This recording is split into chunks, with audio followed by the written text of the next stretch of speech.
ಬೆಂಗಳೂರಿನಲ್ಲಿ ಬಿಬಿಎಂಪಿ ಕಸದ ಲಾರಿಗೆ ಇಬ್ಬರು ಬಲಿಯಾಗಿದ್ದಾರೆ. ಕೆಆರ್ ಸರ್ಕಲ್ ಬಳಿ ರಾತ್ರಿ 8:48ರ ಸರಿಸುಮಾರಿನಲ್ಲಿ ನಡೆದಿರುವಂತಹ ಘಟನೆ ಇದು. ಬಿಬಿಎಂಪಿ ಕಸದ ಲಾರಿ ಡಿಕ್ಕಿಯಾಗಿ ಇಬ್ಬರು ಮೃತಪಟ್ಟಿದ್ದಾರೆ. ಬೈಕ್ಗೆ ಕಸದ ಲಾರಿ ಡಿಕ್ಕಿಯಾಗಿ ಪ್ರಶಾಂತ್ ಶಿಲ್ಪಾ ಸಾವನ್ನಪ್ಪಿದ್ದಾರೆ. ಲಾರಿ ಡಿಕ್ಕಿಯಾದ ರಭಸಕ್ಕೆ ಕೆಳಗೆ ಬಿದ್ದಂತಹ ಬೈಕ್ ಸವಾರರು.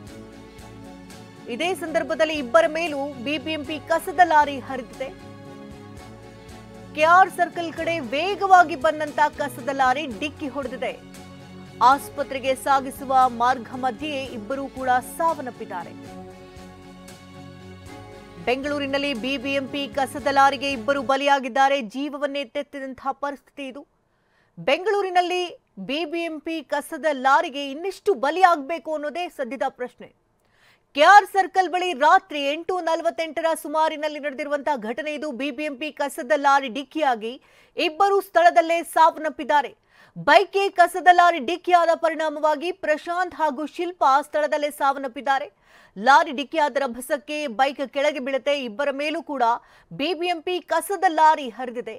ಸಾವಿನ ಸವಾರಿಯಾಗಿದೆ. ಕೆಆರ್ ಸರ್ಕಲ್ ಕಡೆ ವೇಗವಾಗಿ ಬಂದಂತಹ ಕಸದ ಲಾರಿ ಡಿಕ್ಕಿ ಹೊಡೆದ ಪರಿಣಾಮವಾಗಿ ಇಬ್ಬರು ಸ್ಥಳದಲ್ಲೇ ಸಾವನ್ನಪ್ಪಿದ್ದಾರೆ.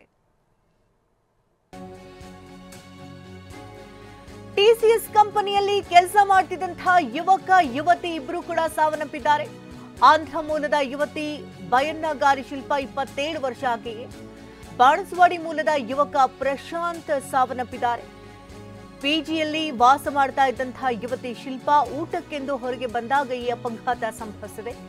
ಕಸದ ಲಾರಿ ಚಾಲಕ ಅಪಘಾತದ ಬಳಿಕ ಅಲ್ಲಿಂದ ಪರಾರಿಯಾಗಿದ್ದಾನೆ. ಹಲಸೂರು ಗೇಟ್ ಸಂಚಾರ ಠಾಣೆಯಲ್ಲಿ ಕೇಸ್ ಕೂಡ ದಾಖಲಾಗಿದೆ. ಬೌರಿಂಗ್ ಆಸ್ಪತ್ರೆ ಎದುರು ಕುಟುಂಬದವರ ಆಕ್ರಂದನ ಮುಗಿಲು ಮುಟ್ಟಿದೆ. ಟಿಸಿಎಸ್ ಕಂಪನಿಯಲ್ಲಿ ಕೆಲಸ ಮಾಡ್ತಾ ಇದ್ದಂತಹ ಯುವಕ ಯುವತಿ ಇಬ್ಬರು ಕೂಡ ಸಾವನ್ನಪ್ಪಿದ್ದಾರೆ. ಆಂಧ್ರ ಪ್ರದೇಶ ಮೂಲದ 27 ವರ್ಷದ ಯುವತಿ ಬಯನ್ನಗಾರಿ ಶಿಲ್ಪಾ ಸ್ಥಳದಲ್ಲೇ ಸಾವನ್ನಪ್ಪಿದ್ದಾರೆ. ಹಾಗೆ ಆಕೆಯ ಜೊತೆಗಿದ್ದಂತಹ ಬಾಣಸವಾಡಿ ಮೂಲದ ಯುವಕ ಪ್ರಶಾಂತ್ ಸ್ಥಳದಲ್ಲೇ ಸಾವನ್ನಪ್ಪಿದ್ದಾರೆ.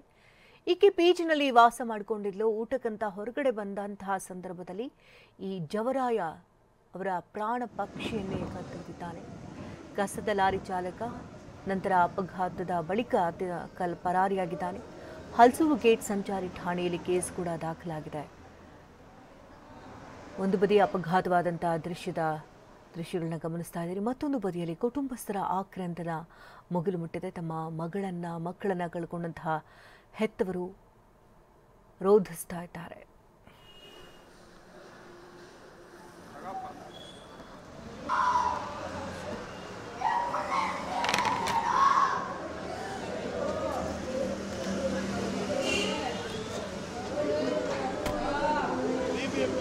ಆಕ್ಸಿಡೆಂಟ್ ಆಗಿದೆ ಅಂತ ನನ್ನ ಮಗನ ಮೇಲೆ.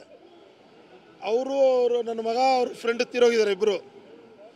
ಇಲ್ಲಿ ಬಂದೆ, ಯಾರೋ ಸಿಂಗಲ್ ಸ್ಟಾರ್ ಒಬ್ರು ಹೇಳ್ತಾರೆ ಹಲ್ಸೂರಲ್ಲಿ ಹೋಗಿ ಗಾಡಿ ಹಿಡಿದಿದ್ದಾರೆ ಅಂತ ಹೇಳ್ತಾರೆ. ಅರೆಸ್ಟ್ ಆಗಿದ್ದಾನೆ ಅಂತ ಹೇಳ್ತಾರೆ.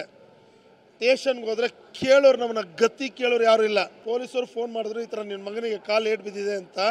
ಆ ಅಮ್ಮನಿಗೆ ಜಾಸ್ತಿ ಏಟ್ ಬಿದ್ದಿದೆ ಅಂದರು. ನಾನು ಬಂದೆ, ನನ್ನ ಫ್ರೆಂಡ್ಗಳು ಎಲ್ಲ ಬಂದರು. ಬಂದು ನೋಡಿದ್ರೆ ಇಲ್ಲಿ ತೀರೋಗ್ಬಿಟ್ಟಿದ್ದಾರೆ.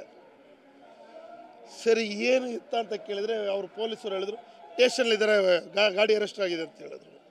ಗಾಡಿಗೆ ಹೋದರೆ ಗಾಡಿಯಲ್ಲೂ ಅವನು ಇಲ್ಲ, ಗಾಡಿನೂ ಇಲ್ಲ, ಅವನೂ ಇಲ್ಲ. ನಾನು ಕೇಳ್ತಾ ಇರೋದಿಷ್ಟೇ, ಇಲ್ಲಿಂದ ಬಾಡಿ ಎತ್ತಲ್ಲ ನಾನು. ಇಲ್ಲ ಮೂವರು ಕತ್ತು ಕುಯ್ಕೊಂಡು ಇಲ್ಲೇ ಸತ್ತೋಗ್ತೀವಿ. ನನಗೆ ಯಾರು ಹೊಡೆದಿದ್ದಾನೋ ಅವ್ನು ಬೇಕು. ಆ ಗಾಡಿ ಸ್ಟೇಷನ್ ಬರಬೇಕು. ಏನಂತ ನಿಜ ಅಲ್ಲಿ CC ಕ್ಯಾಮ್ರಾ ಇದೆ, ಅದು ನನಗೆ